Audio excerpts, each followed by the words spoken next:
حضرت بلال رضی اللہ عنہ سے ایک دفعہ کسی نے پوچھا کہ آپ نے پہلی دفعہ حضور نبی کریم صلی اللہ علیہ وسلم کو کیسے دیکھا؟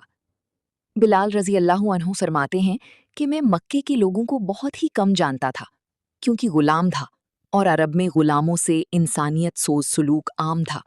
ان کی استطاعت سے بڑھ کے ان سے کام لیا جاتا تھا، تو مجھے کبھی اتنا وقت ہی نہیں ملتا تھا کہ باہر نکل کے لوگوں سے ملوں، لہٰذا مجھے حضور پاک یا اسلام یا اس طرح کی کسی چیز کا قطعی علم نہ تھا۔ ایک دفعہ کیا ہوا کہ مجھے سخت بخار نے آ لیا۔ سخت جاڑے کا موسم تھا اور انتہائی ٹھنڈ اور بخار نے مجھے کمزور کر کے رکھ دیا، لہٰذا میں نے لحاف اوڑھا اور لیٹ گیا۔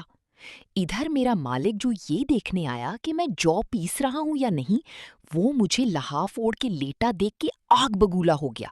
اس نے لحاف اتارا اور سزا کے طور پہ میری قمیض بھی اتروا دی اور مجھے کھلے صحن میں دروازے کے پاس بٹھا دیا کہ یہاں بیٹھ کے جو پیسوں۔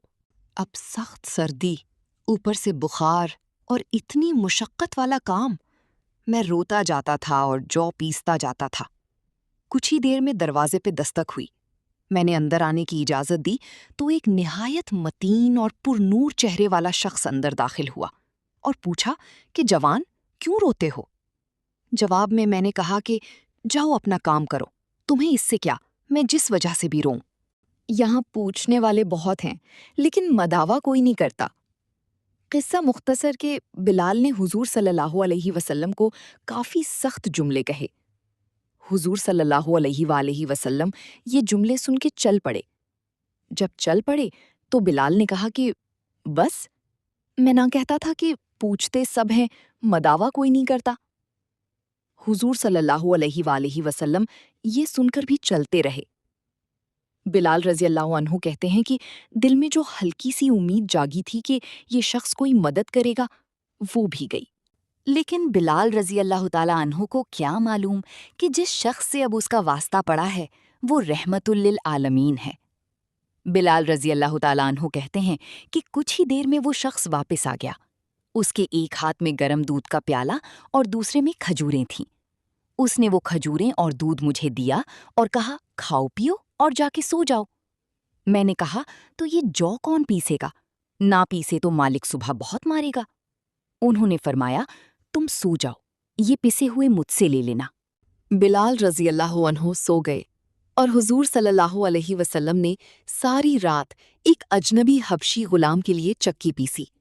صبح بلال رضی اللہ عنہ کو پسے ہوئے جو دیے اور چلے گئے۔ دوسری رات پھر ایسا ہی ہوا۔ دودھ اور دوا بلال رضی اللہ عنہ کو دی اور ساری رات چکی پیسی۔ ایسا 3 دن مسلسل کرتے رہے جب تک کہ بلال رضی اللہ عنہ ٹھیک نہ ہو گئے۔ یہ تھا وہ تعارف جس کے بطن سے اس لافانی عشق نے جنم لیا کہ آج بھی بلال کو صحابی رسول بعد میں عاشق رسول صلی اللہ علیہ وآلہ وسلم پہلے کہا جاتا ہے۔ انہوں نے حضور صلی اللہ علیہ وآلہ وسلم کے وصال کے بعد اذان دینا بند کر دی، کیونکہ جب اذان میں اشہد ان محمدن رسول اللہ تک پہنچتے تو حضور صلی اللہ علیہ وآلہ وسلم کی یاد میں ہچکیاں بندھ جاتی تھیں اور زارو قطار رونے لگتے تھے۔